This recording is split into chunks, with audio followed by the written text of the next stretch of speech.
Sup fellow nerds, it's good to see you. Now, I'm not the biggest fan of incumbent showrunner Chris Chibnall, that's no secret, but I feel I've been justified in the things I've criticised his era for though, and all in all, I still very much love the show. It's why I've not written it off yet, and I don't think I ever will. The Chibnall era hasn't been a dumpster fire in its entirety, however, as there have been some pretty standout episodes in series 11, 12 and 13. Demons of the Punjab, Ascension of the Cybermen, and War of the Sontarans are three of the strongest in my opinion, and there have been a few that unfortunately just fell short of greatness, Praxius and Can You Hear Me for example. He's been pretty good with returning enemies though, and there's none more iconic than our favourite screamy dustbins, the Daleks. So far we've had a trilogy of Dalek stories in the Chibnall era, Resolution, Revolution of the Daleks, and Eve of the Daleks. I asked you lot on the community tab as to which of these you think is the best, and it seems the most recent, Eve of the Daleks, took the viewership vote. That's fair enough. I thought it was a conceptually fascinating story, but it needed to be better executed. You can click or tap up there to see my full review. But you've read the title of this video, and in my opinion, his best Dalek story is actually Resolution, and here's why. The first, and I'd argue the biggest reason I feel Resolution is the strongest Chibnall era Dalek story is because it harks back to one of my favourite scenarios in Dalek storytelling, and that's the fact there's only one of them. It's the most convincing way to represent an antagonist's strength and lethality. Why do you think so many horror narratives revolve around one big bad? There's only one Michael Myers because we only need one. We've known the Daleks for the better part of 6 decades now. We don't need the essay about them being a killing machine each and every time a new companion meets them, though they should already know about them after all the Earth-baked Dalek stories that weren't retconned by timey-wimey stuff. Anyway, when the Doctor and co are pitted against a swathe of Daleks, while seeing hundreds of the buggers swarming in is pretty unnerving, the character, the motivation, the inherent creepiness I feel is lost. With enemies as iconic and recurring as these, the writers will continue to up the stakes higher and higher as the years progress, before things get stupid and they drop back to Earth on their lonesome to start the build all over again. 2005's Dalek is probably my favourite Doctor Who story of all time for precisely this reason. It was in an entirely different position since it had to introduce the Daleks to a whole new audience of course, but Robert Shearman could have done a balls-to-the-wall explosive story to bring them back with a bang, but he didn't. It was a grounded, emotional, claustrophobic and utterly terrifying story about being locked in a room with a Dalek. Actually, quite a few rooms. Actually, bloody big rooms. As NuWho continued, Dalek stories got bigger and sillier. New avenues were explored to no avail. Human Dalek Sec fell flat because of phallic face features, and the Paradigm Daleks were likened to iPods, Power Rangers, Teletubbies, you name it.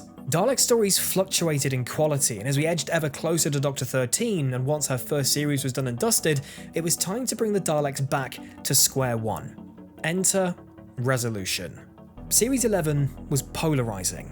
I use that word a lot when talking about Chibnall Who for good reason, but people were still very excited to see his take on the Daleks. We didn't know much going into the 13th Doctor's first special, and I was pleasantly surprised. Daleks lurking so far in the past is always an interesting concept to visualise, archaic technology up against the brutalist metal of the Dalek race. I wish we saw more of that in Doctor Who to be honest. Send the Daleks back to a setting like that of the Eaters of Light with the Romans and stuff. Anyway, while the idea of a Dalek being split into 3 and yet somehow being brought back together thanks to UV light was pretty weird, things from there got a lot better. Enter Charlotte Ritchie's Lynn, an archaeologist to be the first to trade blows with this rejuvenated Dalek. We've seen Dalek-human hybrids before via face penises and forehead penises. You could say the Daleks are just a bunch of dicks, but rather than going in all guns blazing, not like it could, this time our favourite Octo prick wrapped itself around Lynn and spoke to her.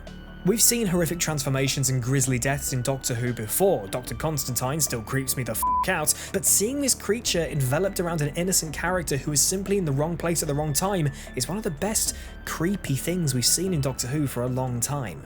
Hearing Charlotte Ritchie and Nicholas Briggs duologue it out was a rare example of me not bemoaning an overuse of dialogue. Putting the Daleks in an entirely new situation was tough at this point since we've seen them up against so much over the previous decades, but this was something different. A Dalek without its casing, a soldier without a gun, a reconnaissance scout lost in time latching onto the first step towards a new Dalek empire. Never without motivation and eerily more deadly than ever, because we didn't know what it would do. If he's in his dustbin with an egg whisk gun, blammo! Here with his pants down, we don't have a clue. I'll admit it, I was itching for the closing credits simply to see if this was still Nick Briggs voicing this out-of-body Dalek. It all felt so fresh, so inventive, so different. Obviously it was still Big Briggs, but not the one we'd come to know and love over the previous 14 years. This was the voice of its mind, so I got close to the microphone that my lips were brushing the pop shield and spoke really quietly, but with a huge, insane intensity. It's a real psycho. So much rage stored up since the 9th century. Then, they pulled back the ring modulation in the mix, so you heard more of my raw voice. It was reinventing a Dalek in a good way. Notice how I said a Dalek, not the Daleks. This wasn't going to be the norm going forward, just a new take in the current circumstances. Unlike the Paradigm Daleks, which, as far as we knew back in 2010, were going to be the way the Scarosians went. But after that bemused reaction, they were desaturated and relegated, eventually disappearing entirely. When taking control of Lynn and on the hunt for a new body, we see that reckless, motivated Dalek we expect, using the tools available to reach its goal, killing whoever needs to be killed, and ending up at MDZ Research. This place still needs explaining, Chris. I'm not leaving until you've given me the exact reason as to why this sign looks like a Dalek. Don't give me it's a coincidence or a little nod.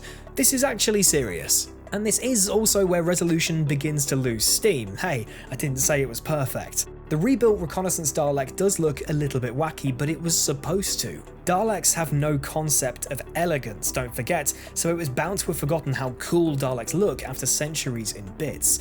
At least it didn't forget who's supposed to be boss around these parts. I quite like this scrap heap challenge design, I still do. I appreciate the fact they went with the approach of you're almost not supposed to like it, though the less said about the Doctor sonicking the Daleks gun dry, the better. The less said about 13 sonicking anything, the better, really.